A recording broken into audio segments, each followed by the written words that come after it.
पाठोपाठ भेटतात म्हणून मी पैसे घेण्यासाठी आलोय. मला मतदानाचे पैसे पाहिजे म्हणून मी आलो इथं. अरे हे ना गोरगरीब लोकांना इथे आम्ही जेवून बोलवलं जात आहे म्हणून मी इथं आलोय.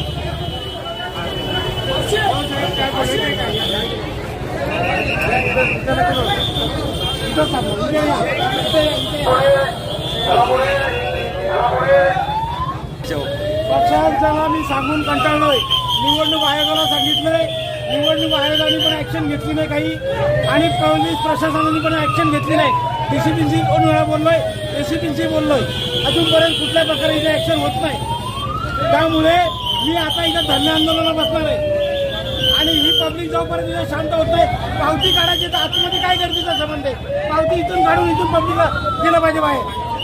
जर स्लिप द्यायचे तर पब्लिकने इथूनच गेलं पाहिजे बाहेर, आतमध्ये काय संबंध आहे?